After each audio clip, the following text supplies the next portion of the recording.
The 2025 NCAA March Madness Men's Tournament is back, and this time it is bringing all the feels. The biggest event in college sports tips off March 18th, and you don't want to miss a second of the heart-pumping action. Catch all the clutch shots, big-time plays, upsets, Cinderellas, Blue Bloods, and more. Tune in to the NCAA Men's Division I Basketball Championship March 18th through April 7th on TBS, CBS, TNT, True TV, and Stream on Max. I can say to my new Samsung Galaxy S25 Ultra, hey, find a keto-friendly restaurant nearby and text it to Beth and Steve. And it does without me lifting a finger, so I can get in more squats anywhere I can. 1, 2, 3. Will that be cash or credit? Credit. 4.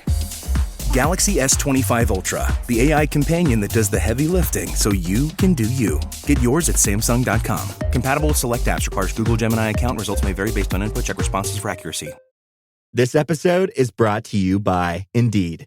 When your computer breaks, you don't wait for it to magically start working again. You fix the problem. So why wait to hire the people your company desperately needs? Use Indeed's sponsored jobs to hire top talent fast. And even better, you only pay for results. There's no need to wait. Speed up your hiring with a $75 sponsored job credit at Indeed.com/podcast. Terms and conditions apply. I still contend that it's a bit harsh how they delivered the news as to whether you'd passed or not, but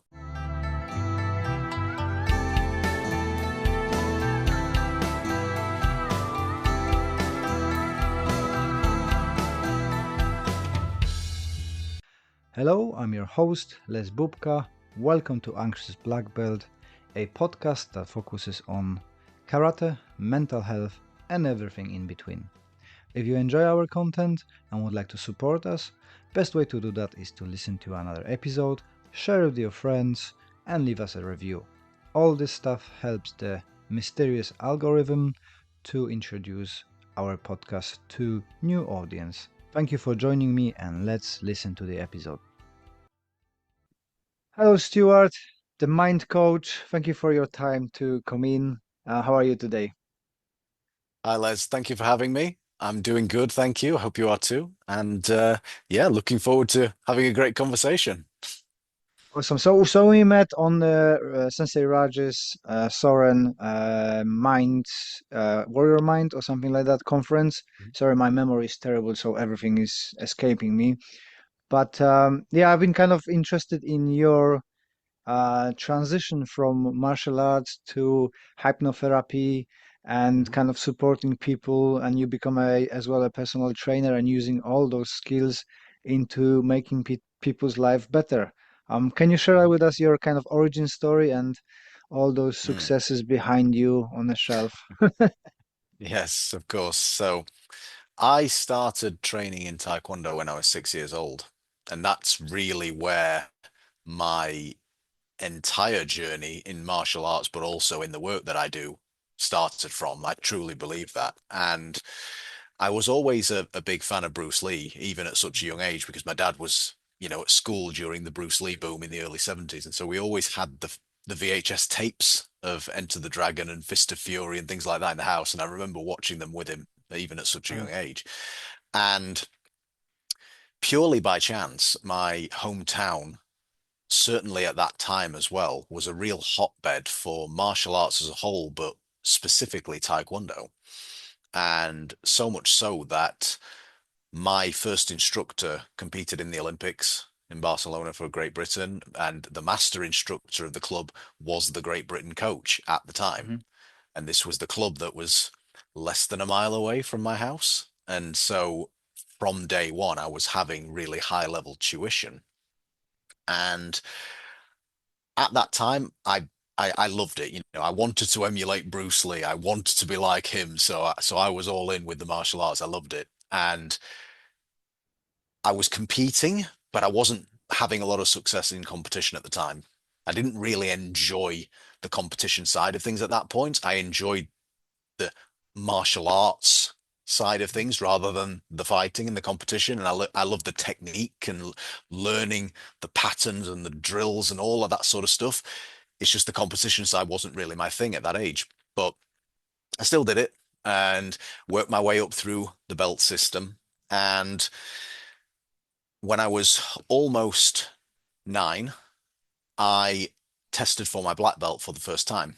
And this was really the one of the key moments in my personal journey and in my martial arts journey, because my instructors had told me that I would walk it, meaning that I would pass without issue, really. And I can't honestly remember if that made me a bit complacent or if I went in overconfident. I don't honestly know. But I remember that there was a coach load of students from all the different clubs in Doncaster, my hometown, heading down to Stevenage for the big black belt grading, in which probably around 10 or so masters and grandmasters from Korea had flown in for it. And obviously they didn't know any of us from Adam, really. And there was probably between 200 and 300 students testing that day for first Dan, and then a few for second, third, and fourth Dans who were a bit older. And at the end of the grading, I still contend that it's a bit harsh how they delivered the news as to whether you'd passed or not, but it's all part of the journey. It's fine now. I remember we were all sat cross-legged at the end of the grading, and having done everything at that point. And if you'd passed, the spokesperson for the panel read your name out. And if you'd failed, they just skipped you. And that was it. That was end of discussion, on you go.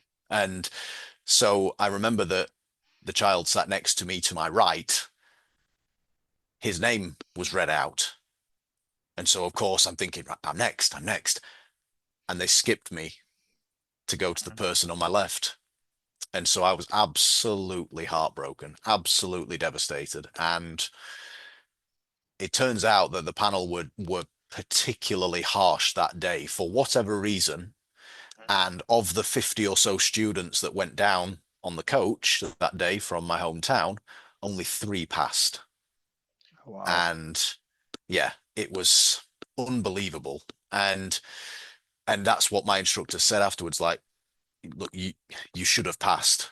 They were just being so harsh, just really sorry, that kind of thing.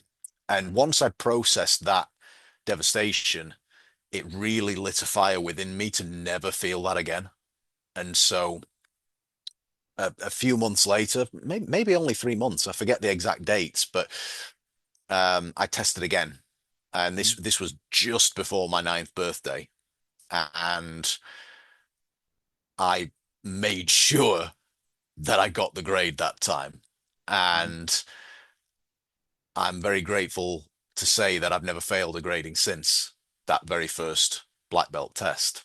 And so that found some kind of resilience within me to keep going, get back up if you get knocked down. I'd passed every grading until that point. I'd lost a few fights and tournaments and whatnot, but that was the real kicker for me, pardon the pun. And so at that point, I'm sure you're familiar with the saying in martial arts that black belt's just the beginning. Yeah. Well, for the students that I tested with, it was the end, and they all quit.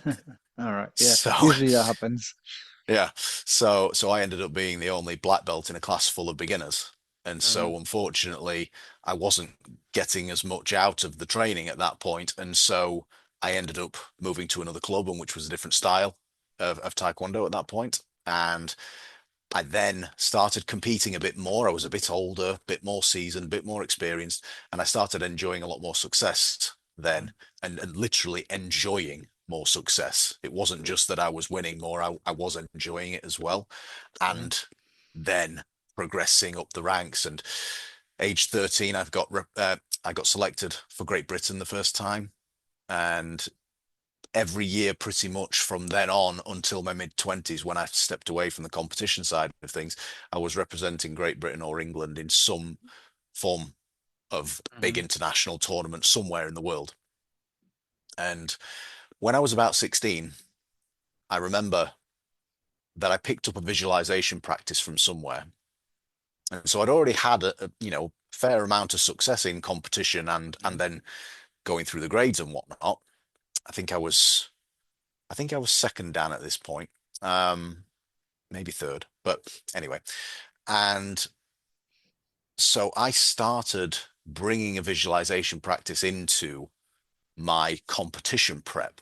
And so I would get into my gear, I would warm up the body, get moving, stretching, practicing and whatnot to get everything flowing. And then I would go somewhere quiet away from the arena and just sit or kneel down and just close my eyes and just imagine and visualize what I wanted to do out there in the tournament. And I always found that it just put me in the best headspace. It literally helped me get into that flow state that everyone seems to throw around nowadays and to give the best performance that I could at the time.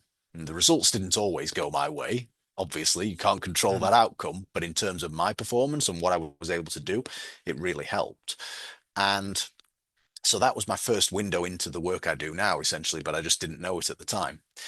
I did a degree in sports science, and I decided when I was at university that I was going to become a personal trainer. So as you alluded to before, that was what I was thinking. I'm going to go on this career path. That's going to be my business.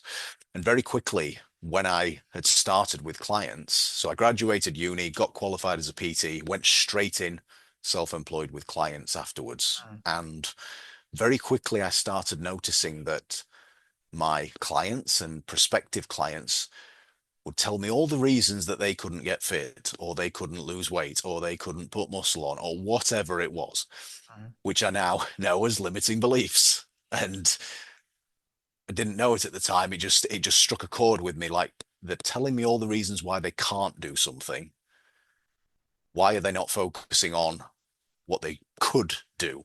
And around the same sort of time, I actually went through a bit of a period where my confidence in my fitness in competition took a real hit. I had a few tournaments on the bounce where I ended up losing because essentially I just got tired. And I'm under no illusions that my training could have been smarter, my diet definitely could have been better, but it was this that it messed with. And I ended up going into tournaments subsequently and thinking, oh my God, it's going to happen again. I'm going to get tired again. And of course, it became a self-fulfilling prophecy. And so I got referred to a hypnotherapist by a friend of mine. And I was open to it. I was fully expecting there to be a pocket watch that was going to be swinging in front of my face and all the cliches, but there wasn't. And I couldn't tell you what this guy did, but he flicked the switch in my subconscious to where that confidence issue in my fitness was gone. I felt so different.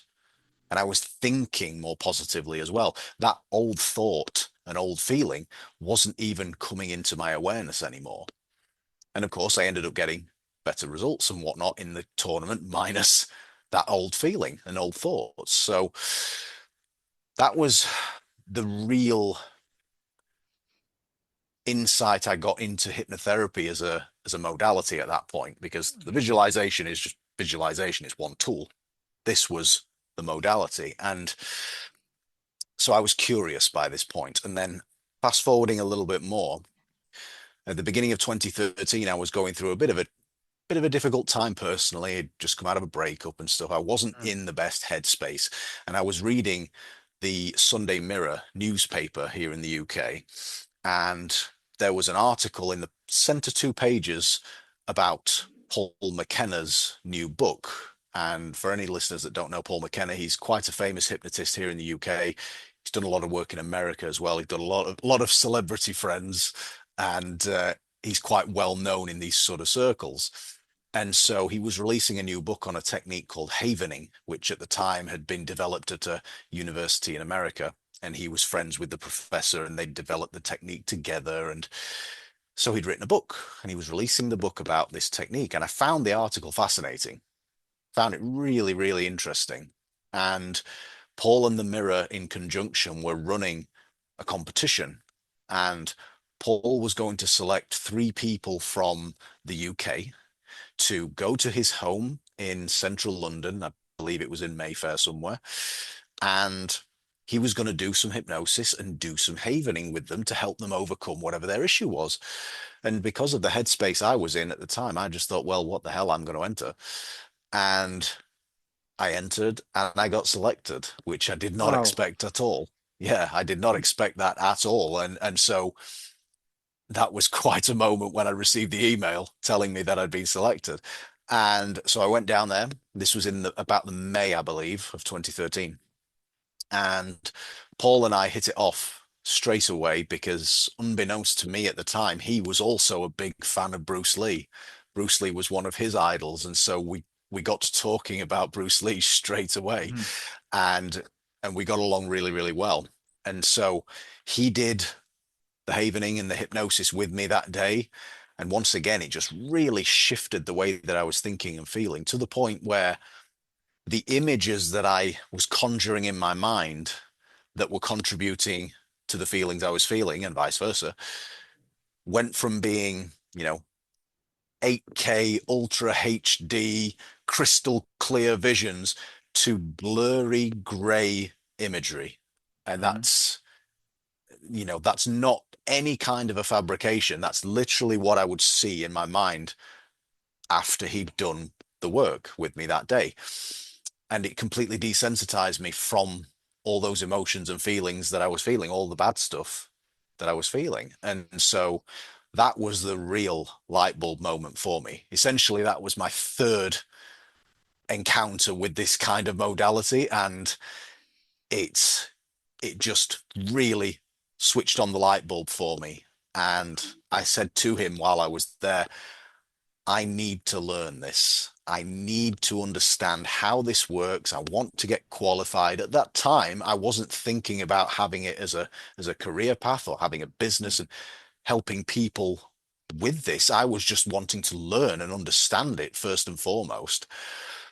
The business side of things came afterwards when I saw the potential of it. And so he said, look, you should study the NLP practitioner qualification with Dr. Richard Bandler first.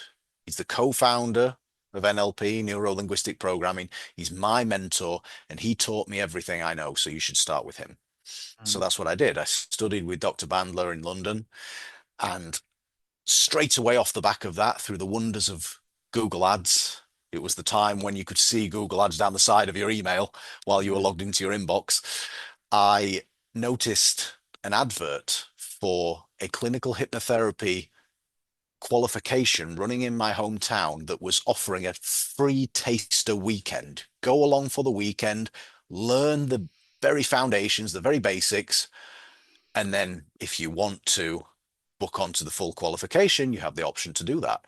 So I went along with no intention of booking onto the full thing because I'd just spent a couple £1,000 on the previous qualification, literally the month before. Mhm. And it just really resonated with me while I was there. I'm very blessed to have a good voice for it naturally, and I'm Mhm. quite aware of how to use it as well to elicit certain effects. And in addition to that, I was doing things on that day and during the practice sessions that they hadn't taught to us, Mhm. that were just intuitive to me.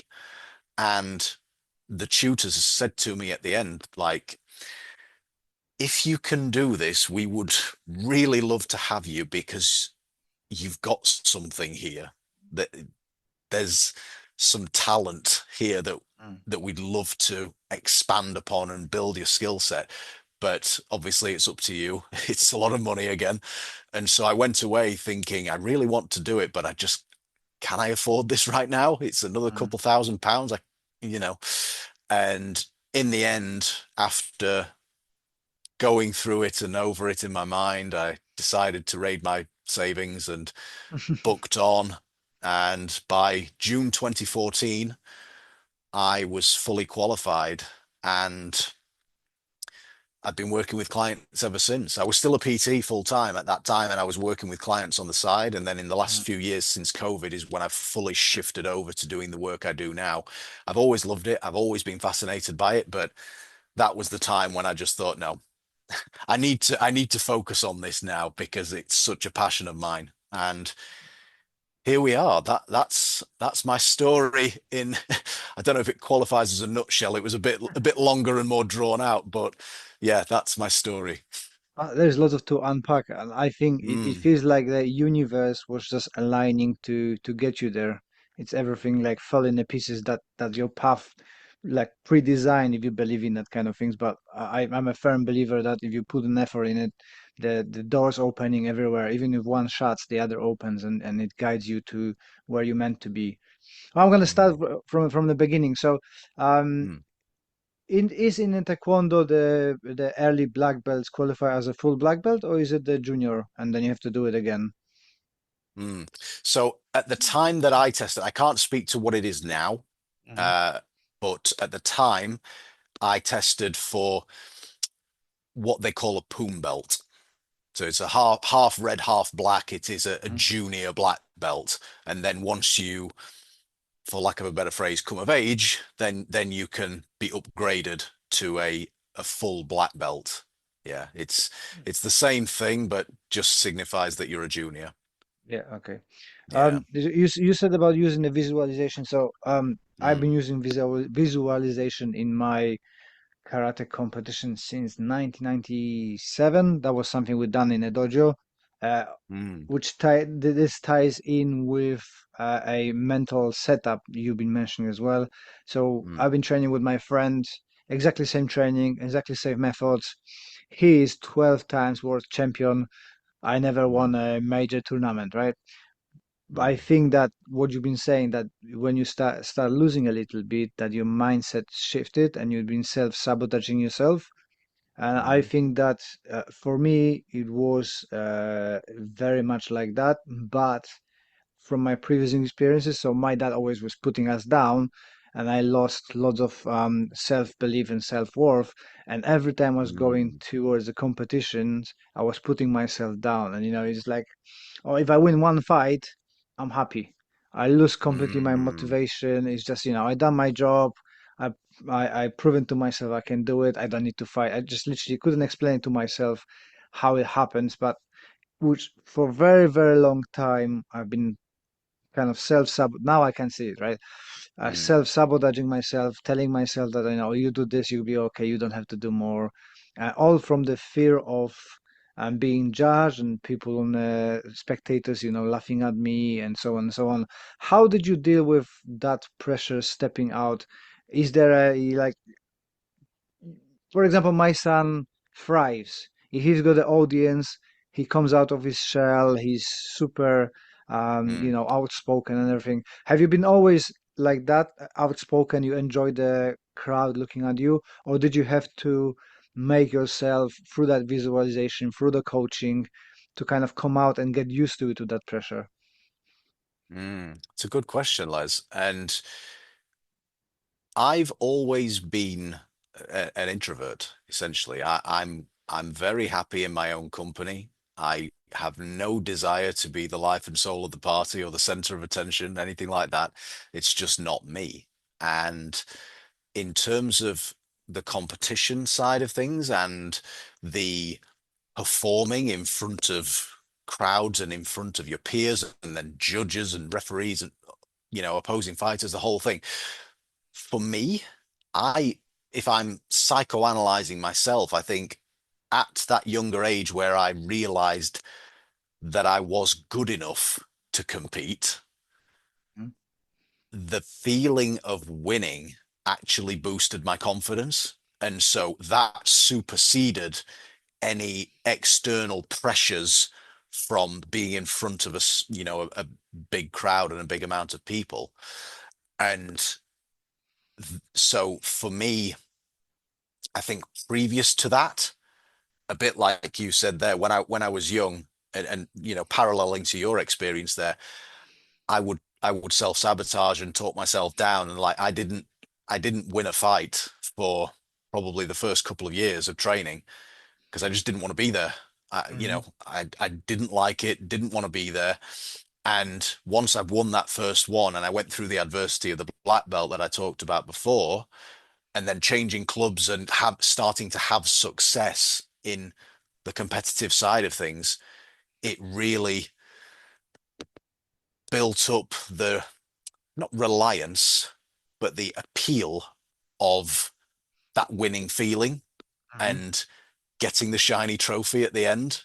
And so that was the main driving force pulling me towards it rather than focusing on the pressures of actually performing in front of crowds. I hope that answers the question. Yeah, yeah. Um, Mm, how did you deal? Because I can imagine never been in that situation, but when you're representing the UK for so many competitions, you won mm, one championship, second, third, then 20th.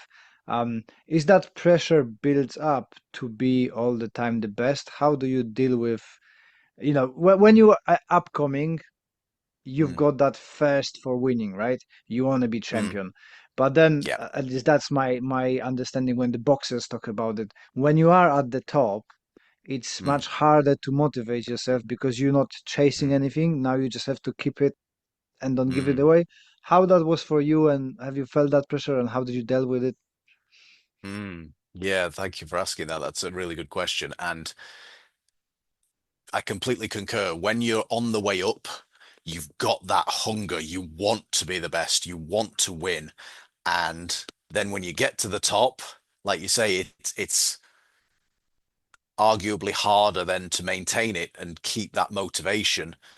And for me, it wasn't it wasn't so much a case of thinking about maintaining it, and because that's almost like a mindset of thinking I don't want, I'm avoiding losing. I don't want to Mm, lose rather than wanting to win. And yeah. for me, I just had such a strong conviction, and it was a conviction rather than a belief. It was so robust. It was a complete conviction, and it could be, completely classified as having a big ego. Mm, But at the time, I was just so sure that I was the best.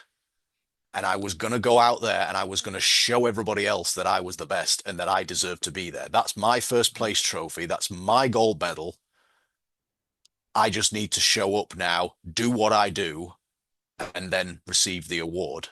And that was my mindset going through my gradings as well. Probably from when I got to 16 and above, when I really wrapped my head around it, that was my mindset going into gradings as well.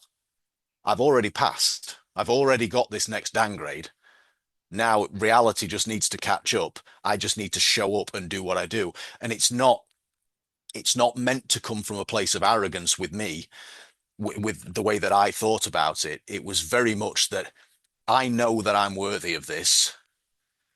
Now I'm going to do everything that I can to show why I'm the mhm, best and why I have this downgrade now that you're about to award me. And so that was something that built up for me over time. Like you said, once I'd gotten that first Great Britain call up when I was 13, that really shocked the system to think, oh, okay, I actually am good at this. Then I can do this. I can represent my nation on a big stage. My first tour, the first international I went to representing Great Britain was the French Open, which at the time was one of the biggest tournaments in the world. And so being in the Bercy Arena with thousands of people watching in attendance, and then all the competitors as well, it was very much a baptism of fire. And so after that, yeah, I belong here. I deserve to be here. And so that really built up that self-esteem within me. And the more success I had, it just made it more and more robust to where I developed that conviction that I was the best and I'm going to go out there and prove it. mm. I was reading as well that you've been successful in kickboxing as well, right? Mm. Yeah. How difficult was transition from Taekwondo, where you've got the basically most of the leg use, to Mm. kickboxing, where then the hands comes in? And I don't know which format of a kickboxing you've been doing because so many of them nowadays. How Yeah. was that transition, and how was your mental attitude? It was still going, okay, it's a new sport, but I know what I'm doing. I'm the best. I'm just going there, ticking boxes, taking everything. Or it was like a little bit of a, hey, I'm new here. Let's see what I can do. Mm. So when I started out in Taekwondo initially, it was the WTF Olympic style, which, as you rightly say, is mostly legs. Hmm. And I mean, they barely punch nowadays with it. The style's changed quite a bit over the years as well. It was very much a full contact sport when I was starting out. Now it's very tippy tappy and point That, scoring. well, I think that's the case with all the Olympic sports. The same with wrestling, same for judo. Mm, It's all getting watered down just to please mm, the audience and safety, right? yeah, yeah, you could be right. And so when I'd gotten my black belt the first time, and then I left the club, as I said, and I went to a different club. That was actually an independent ITF style Taekwondo Mm. club. And so the North Korean style at the time was a bit more balanced between the hands and the legs. And it was more front leg based, where I was used to back leg based with the power kicks. And so initially it was an adjustment, but at the end of the day, a punch is a punch and a kick is a kick, Mhm. whatever your style is. And so I don't recall there being too much of a transition to that. And because that style's even more similar to kickboxing, then Mhm. as I got older and started doing more of the kickboxing, it seemed like a natural sort of progression, really. And then when I was at university, I did some boxing out of at Glenn McCrory's gym in Newcastle. I went to Northumbria University, and so I was learning more pure boxing stuff there with their Cuban Olympic coaches, and I was also doing some Muay Thai while I was up there. And it all started out as more Western kickboxing, where it is just punches and kicks. Mhm. And then over the years, I've done a bit more Muay Thai as well, and it seems like a natural progression to me, and Mhm. that's how I found it with my journey. It was never a case of I'm moving to a new sport and how am I going to adjust. It just seemed to flow naturally. Yeah. Mhm. This might sound a bit tricky as a question, but you said that you stopped you kind of stopped winning and start losing a little bit, and you think that was your fitness and your diet and stuff like. Do you think there was as well that you lost that hunger a little bit? You've been very successful and you allow yourself to I can eat better now. The stuff what I like. I don't need to train so much because I'm good. And I don't mean that in a very negative way, Mm, but sometimes mentally we need that break. And I can imagine being under pressure for so long, subconsciously you might have been craving that break and relaxation where you don't have to be at peak performance. Is that something that resonates with you, or am I just making it up?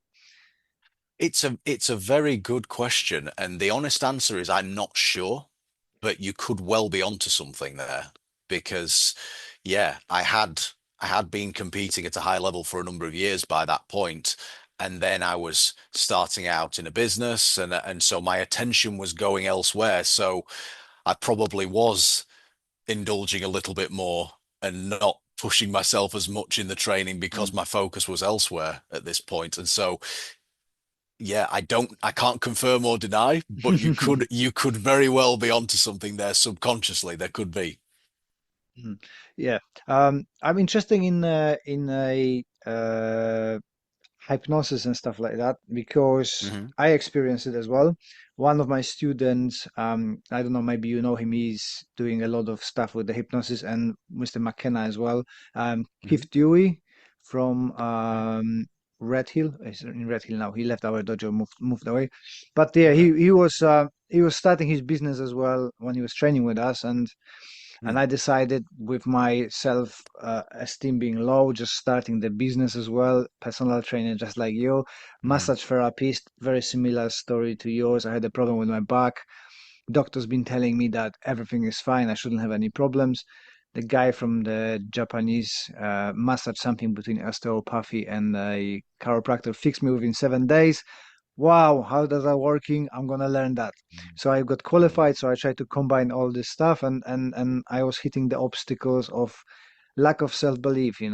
I'm still, the podcast is one of my projects when I'm learning to do a chat to people because I hate that part. Mm, The mm, small talk is very hard for me. I don't like it. I'm mm, crap at it. So podcast is kind of building me up towards that. mm, But then we went through the hypnosis, and it helped a lot.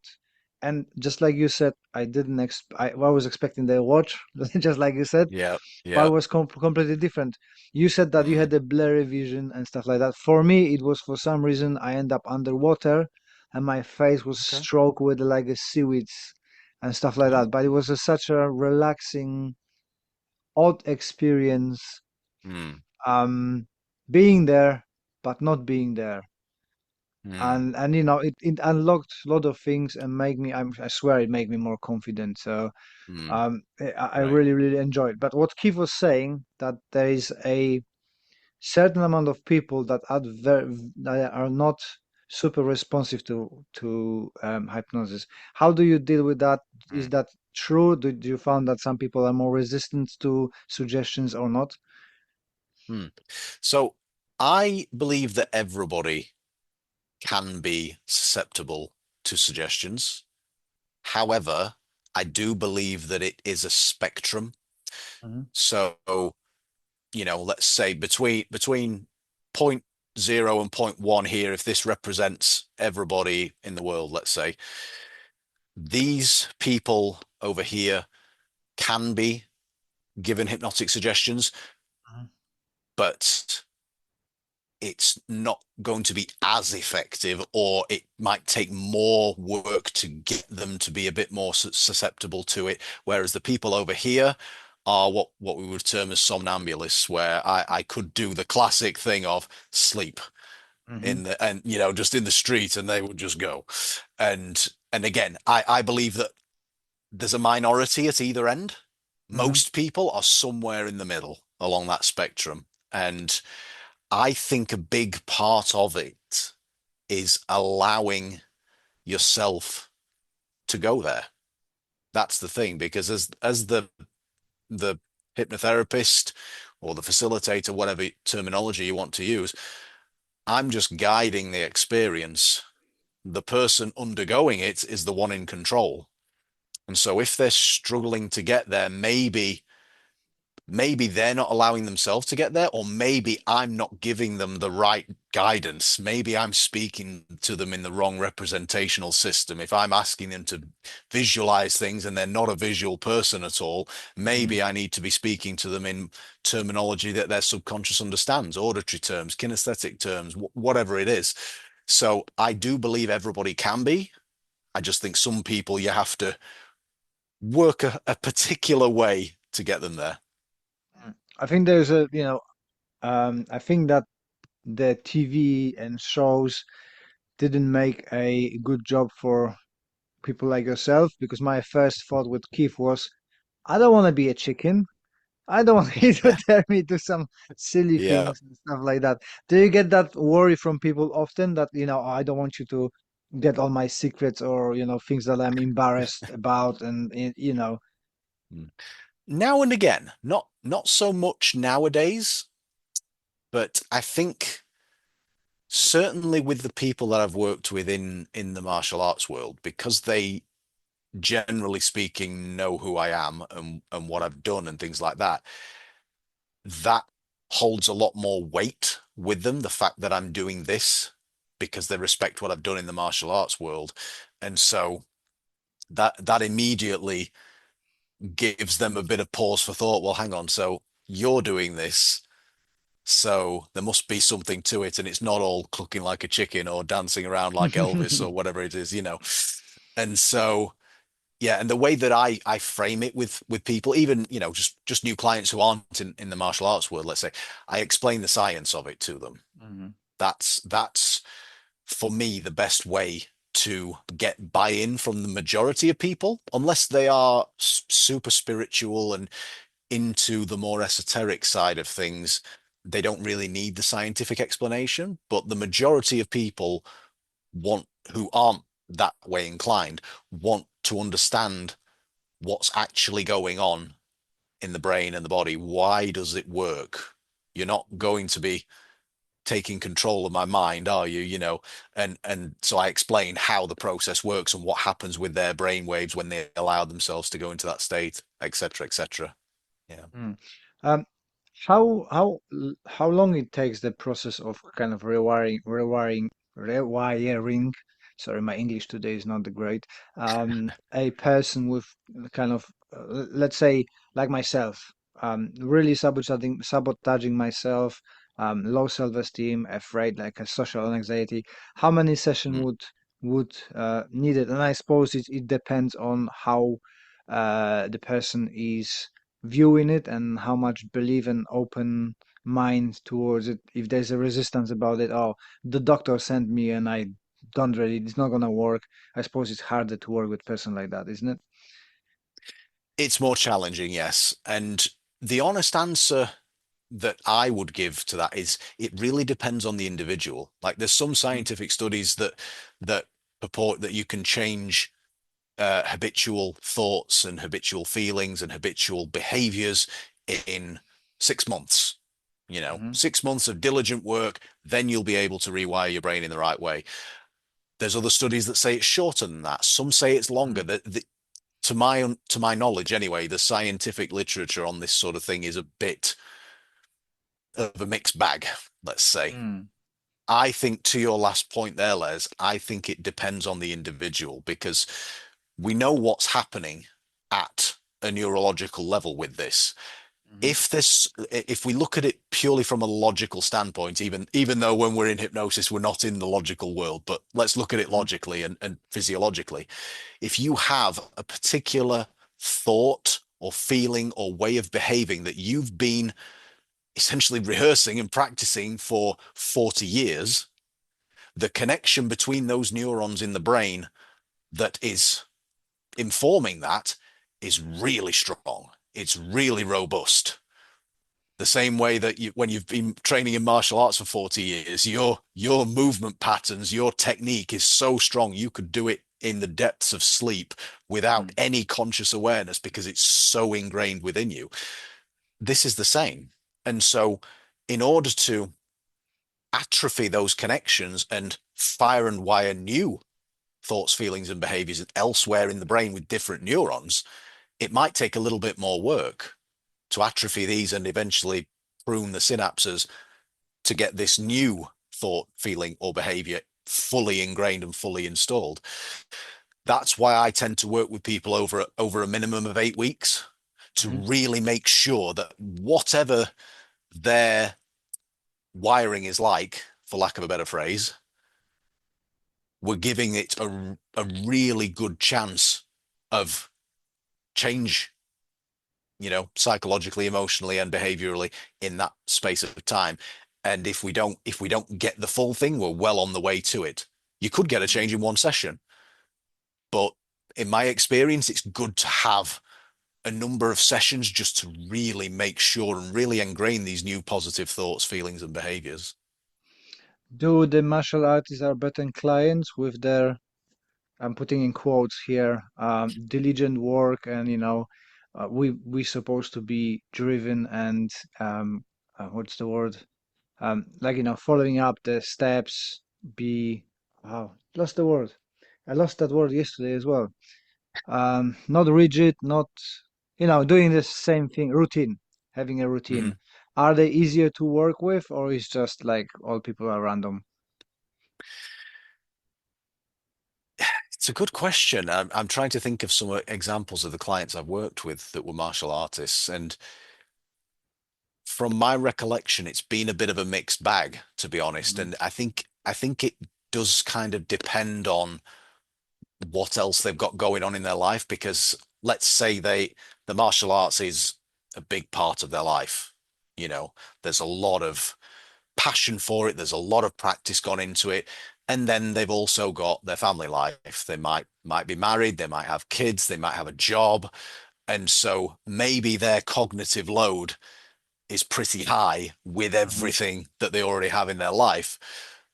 Other martial artists, they might well just incorporate it straight into their routine. It very much depends on the type of person and the reason why they're doing it. If they have a strong burning desire for what they want to get out of it, they're more likely to put it into the practice diligently, into their routine. If it's just something else that they are not fully invested in, same as anybody else, they're probably not Mm. going to prioritize it. But it's a good question. Yeah, it's a good Mm. question. If you could give the advice, one of the techniques, so you had the visualization and Mm. other techniques you're using, is there something that people like myself who maybe are not fully committed to go to a hypnotist or other Mm. therapies, but they would like to improve their competition, their self-awareness, self-confidence, would there be any methods that you could give away without giving your trades? Yeah, of course, of course. So one of the techniques that I use with a lot of clients, and I often recommend this to people as well, is a technique called color breathing. And now this technique can be used to elicit any state that you want to feel, essentially. So typically, you would do it to calm the mind and body down. That's the most common usage of it. But you could use it to get yourself amped up. Let's say, you're going into a tournament or you're going into a grading and you want to be fired up. You want to be in that zone to go and give your best performance. And so in that moment, you don't want to be calm and blissed out and chilled. You need to have a certain level of arousal in order to do what you need to do out there. And so this technique can be used for that end as well. And so what I would say to people with this is go somewhere quiet for, 5 minutes if you can. 5 minutes is more than enough time to engage with this technique. Close your eyes so we're not having any visual distractions going on from the room that we're in. And make sure that you're not driving or operating heavy machinery while you do it. Must say that. And eyes closed. And all I do to begin with is just take 5 deep breaths in through the nose and out through the mouth. Okay. And that just allows that inward focus on the breath. Then for the next 5 breaths, we're going to focus on breathing in through the nose the positive color of the state that we want to be in. Innately we associate colors with different things. The red traffic light means stop, the green one means go, the amber is get ready. Blue tends to be a calming color. Whatever your association is, it doesn't matter. It could be a get away from the mainstream. It could be that red means go and green means stop. Whatever it is, it doesn't matter. It's what it means to you. So visualize it through your mind's eye, breathing in that positive color of the state that you want to feel. Do that for 5 breaths. Then you don't have to, but you can focus then on a negative color that represents the state that you want to let go of. So let's say it's anxiety. I want to feel calmer and I want to feel less anxious. And so for me, that anxiety color might be a red. And so when I'm breathing out, then through my mouth, I'm visualizing the red color leaving my mouth. And the way that I tend to see it in my mind's eye, when it's a cold day outside and you can see your breath, that's how I tend to visualize it. But instead of it just kind of being a translucent color, it's that color. That's the way that I conceptualize it. And so once you've done that for 5 breaths, then you can put them together so that you're breathing in the positive color and you're breathing out the negative color. And so you're only doing 20 breaths total, which if your breathing rate is anywhere near average, it's going to be between 2 and 3 minutes that you're going to get through this exercise. And I would almost guarantee that after doing that, you're going to feel more of that positive state that you want to feel from the inhale, whether it's calm, whether it's amped up and energized, whatever it is. And it's worth playing with it and experimenting it, because the more real you can make it in your mind's eye and associate that color and the imagery with the breath, the more that's going to anchor into your nervous system then. And you can then utilize it even with your eyes open after a certain amount of time and practice. it will become so robust that it will just happen. You'll think about that color and then you'll start to get into that state and then effect whatever change you want to effect and do whatever you want to do with it. Does that make sense? Yeah, cool. I will try. Sounds very interesting. Right. Um, Mm. I ask that everybody. So, Mm. what was the impact of martial arts on your mental health? Positive, Mm. negative, or you don't? I've some people with your kind of another lost word. Um, you've been in the martial arts for a very long time. So some people who started earlier say, I don't have a clue because I started so early. I've got so Mm. much experience in it that I am not able to say. But positive, negative, or Mm. nothing. Very positive. Yeah, very positive because for me, it was an ability, sorry, an opportunity to express myself at a time when I wasn't very confident, pretty shy Mm, kid, as I said before, introverted character, but very shy, went through some bullying at school. And it was an outlet for me in something that made me feel good and boosted my confidence. So all in all, outside of the competition stuff, just doing martial arts really filled me with confidence. And mm. so overwhelmingly positive is the answer for me. Did the so I've got my son. He just started doing Brazilian Jiu-Jitsu. Brilliant. He'd been no, I wouldn't say bullied, but somebody was picking on him in school, Sure. and so we've Mm. been working on that assertiveness and stuff. Did you notice that Mm. clear change when you've been bullied before you started Taekwondo? Then you went through some months of training, and suddenly you decided like, hey, nobody's speaking on me anymore. And was that because you been more confident in yourself, or it was the skills? So my experience is a little bit different in that respect because the bullying for me happened a bit later on. It happened like in the early years of high school, and it wasn't physical bullying. That was the thing. Mm-hmm. It was the psychological Hmm. bullying from so-called friends at the time, Yeah. and so that had a real cognitive dissonance within me because these people are supposed to be my friends, and yet they are essentially victimizing me and making me feel really humiliated in front of the class and all this kind of thing.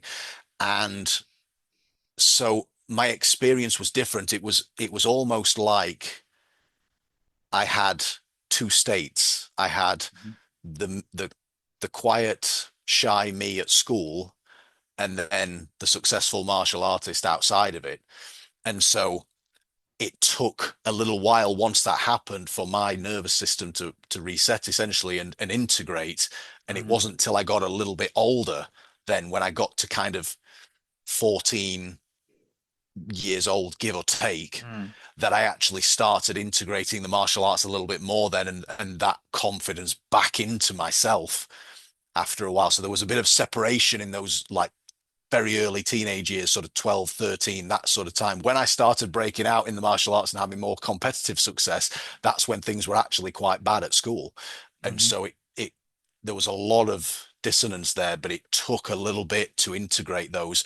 And once I'd gotten over that hump, then it, it all it all came to fruition with my confidence, etc. But yeah, so my experience is a little bit different, but in general terms, martial arts training gives you that confidence. It gave me the confidence early. It gave me the Hmm. confidence early. If the bullying had been physical at school, it might well have been different because I could handle myself in that. But because it Yeah. was psychological, it was different. Hmm. But yeah, in terms of getting your son into BJJ and then learning the techniques, but then also learning the values and learning about how to dissolve a situation before it Hmm. gets to anything, how to carry himself, such great skills to adopt and learn at a young age so that then as he gets older, he's going to have all that innately anyway.